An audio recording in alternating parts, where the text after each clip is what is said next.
Hi, my name is Kevin Thomas, W1DED, and this is Q5 Ham Radio. I'm really excited to reconnect with Dan N6MJ.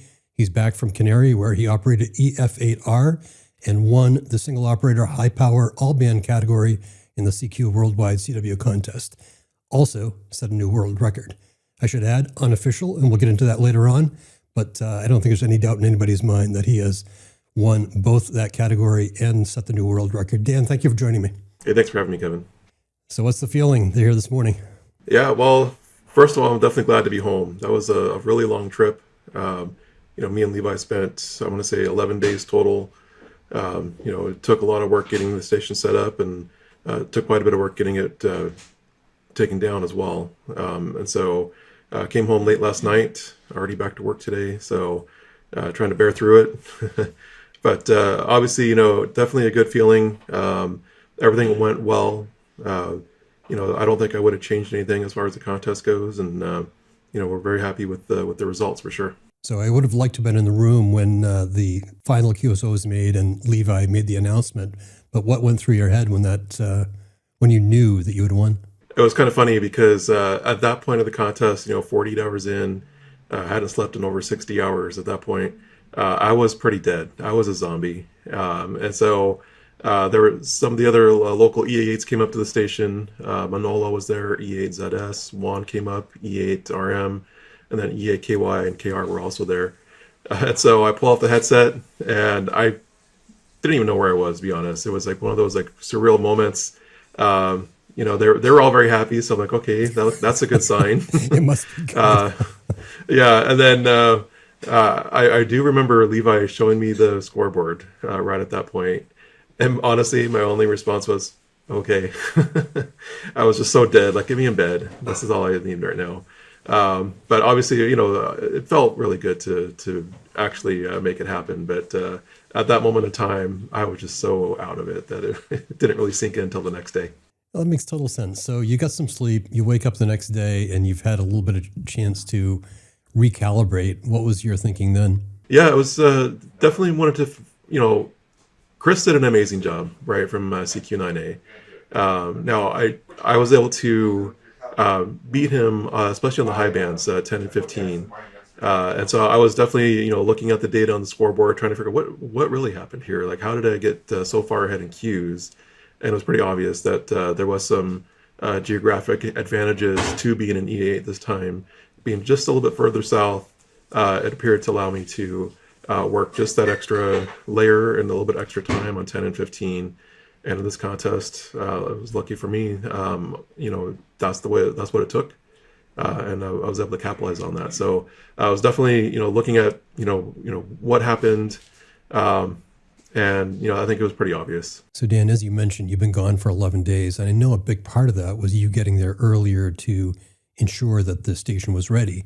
And even though Brazzo E77DX had done a great job of rebuilding the station, I know you guys did a lot of work. I know this because I was attempting to be in touch with you and Levi, and you're very gracious in giving me a little bit of time, but clearly there was a lot going on. And then a lot of people may not know this, but we had a quick call scheduled an hour before the start of the contest with Brazzo and Chris, and at the last minute you sent a text, "I'm not going to make it. We've got problems." Very worried for you then, but tell me a little bit about the week and what you guys were working on, and what happened on that last day and that last hour? Yeah, so it was kind of funny because setup went pretty well. And I was keeping in touch with Chris and Brazzo and the other guys, and every day at the end of the day, I kept thinking, oh wow, we're almost done. We're like 80% done at this point. And then the next day comes along, something else came up. Now we're still at 80%. And then Thursday comes along, man, still at 80%. There's still like these little things that need to happen. And then Friday, I really did feel like we were in a good spot. But leading up to Friday, there was a lot of antenna work we had to do outside. Brazzo did a really good job of fixing up the 160 meter vertical. But even when he was there, it broke, and he had to fix it a second time. And that's one of the antennas that broke in between contests. So that was broken again. So we'd spend quite a bit of time resurrecting that. And then there's just other, little things that were not working properly, like the ropes for the 3-element 40 meter USA Yagi, wire Yagi were all broken. So we had to completely redo that. So it was all those things that were happening during the week. And then on one of the things that we were running into throughout the week, and we were noticing this and we were kind of concerned about it the whole time, was that there was a lot of noise towards Europe. And, the whole thing about Magic Mountain is not only can you be loud, but you can also hear really well because you're running on generator power. There should be no noise. I talked to Brazzo and he's like, yeah, it was dead quiet when I was there. So I'm like, what the heck is this noise? And, we spent, hours and hours trying to figure out, like, what could it be? We thought maybe he was in the shack. So we were able to just turn on the radio only to eliminate things in the shack. It was not the shack. And so we thought maybe we could see down the hill there was a neighbor that was running some Christmas lights that were kind of flashing. So we thought, okay, maybe it's that. And then it was about 2:00 in the morning, and Levi was outside. He noticed that the lights were off. It's like, oh, maybe that was it. No, the noise was still there. So we were just like scratching our head. We had no idea what it was. And on Friday, the noise just seemed to get worse, and so we're like super concerned about this noise. And one of the things that was picking up the noise was the European beverage. And so on Friday, one of our items on the list, we had already walked to beverages on Sunday before the contest, and at that point, there were a lot of breaks in the beverage. As not surprising, Juan let us know that there are some hunters that go up in that area. They've had it before where they just cut the line, and that's what happened. There's like 4 or 5 breaks, and those are easily fixable, easy to see. And so on Friday, Levi went and walked the beverages one more time, and he started looking at the setup.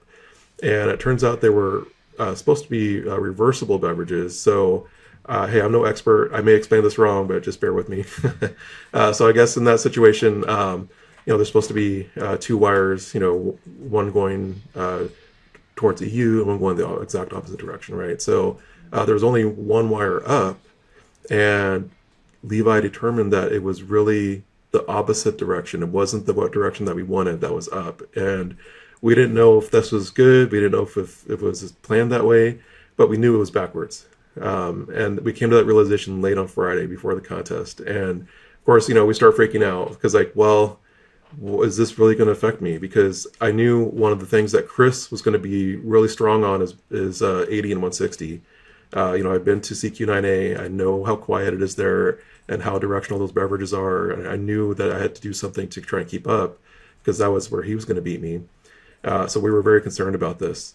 So it was, the contest started at midnight local time in EA8, and about 10 o'clock, me and Levi get together and we're like, what do we do? And Levi offered to go out there by himself in the dark to put up the other wire to go the opposite direction. And so he was out there for a good 90 minutes doing this. And so it wasn't until 23:30, 30 minutes before the contest, that he comes back in. The wire's in place. Had no time to test it, no idea if it was really going to work. We were still concerned about it.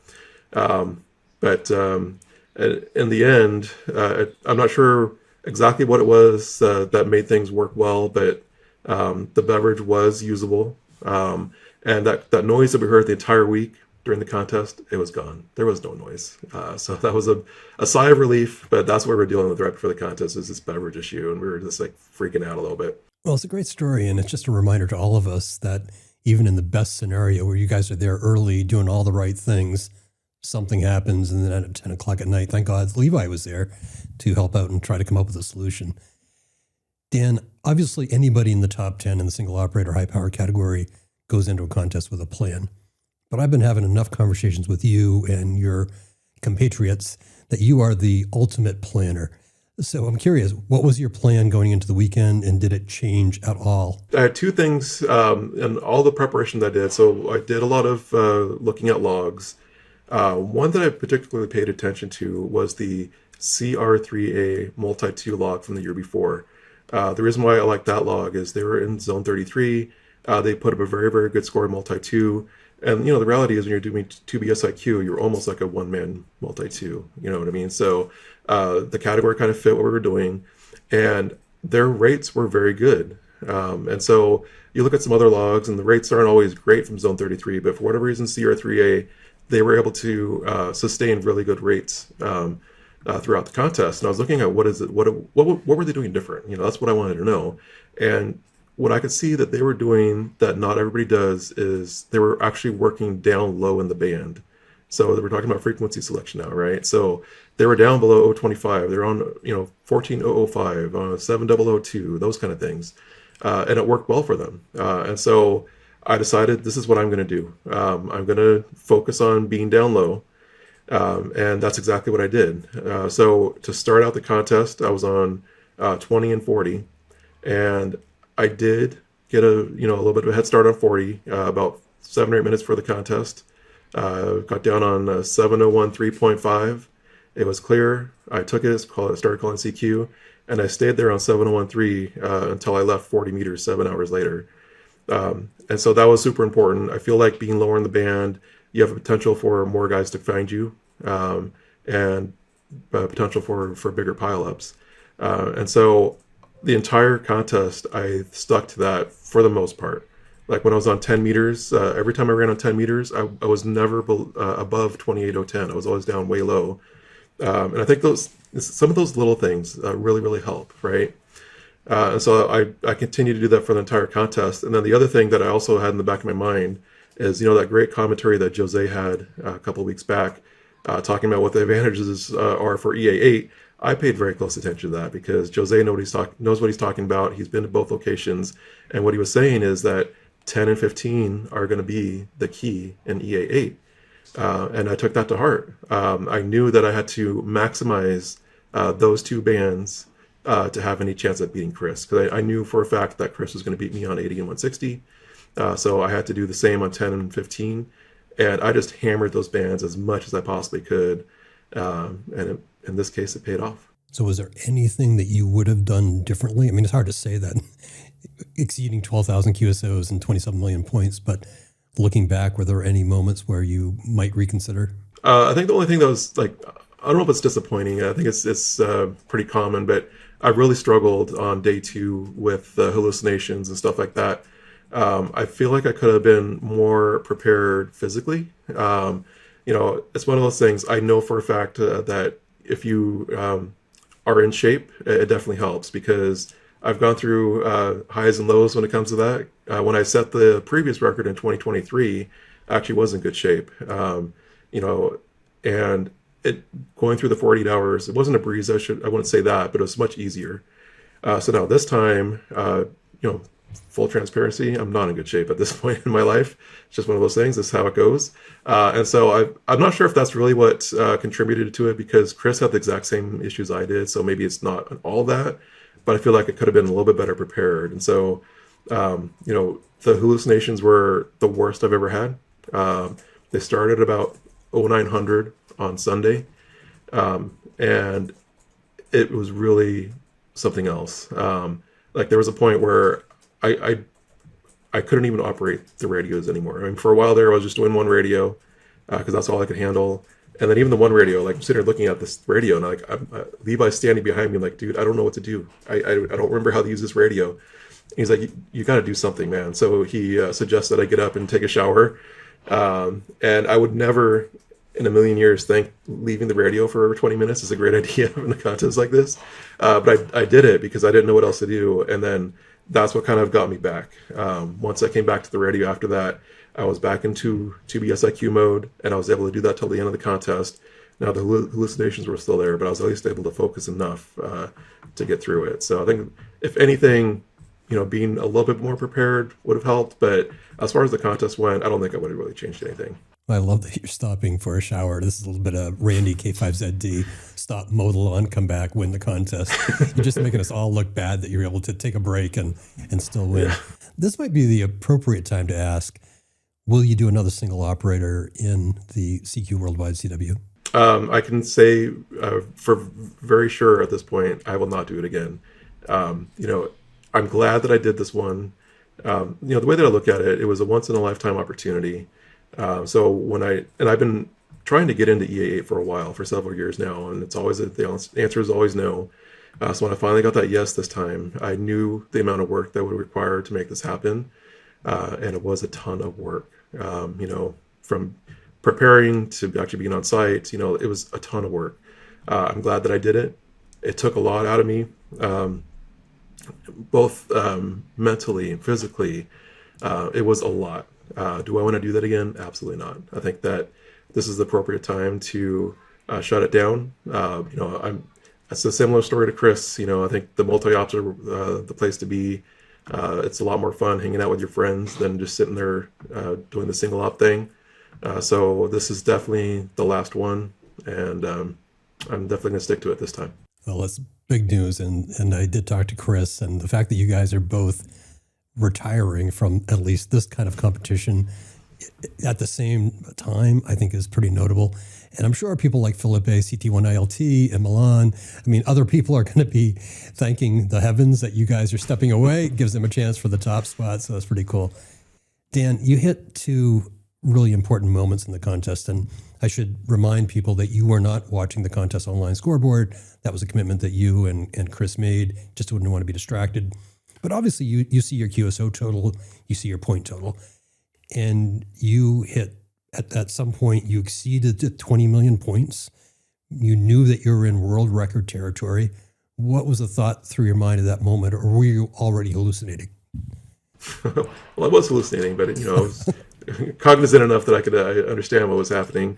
So one thing I did allow myself to do is, that Jose put out that little spreadsheet. Some of you guys might have seen it, where you can kind of track how you're doing. So I gave Levi permission to give me updates on how I'm doing in regards to the world record. So once I hit that moment, I knew that it happened, and so I knew I just had to finish really strong. So that way, first of all, I didn't know how Chris was doing. I knew he was going to be close, and second of all, I want to make sure I put in the max score possible at this point, because it's not going to happen again. Let's max it out. And so I really focused on moving multipliers over those last 7-8 hours after I hit that record, just so I can, leave on a high note, try and set a record that nobody's going to be able to touch, at least for a while. And so those are the things that were on my mind at that point. Well, it's been said by some people like Jose, CT1BOH, that it might not be broken for a long, long time, if forever. Do you ascribe to that?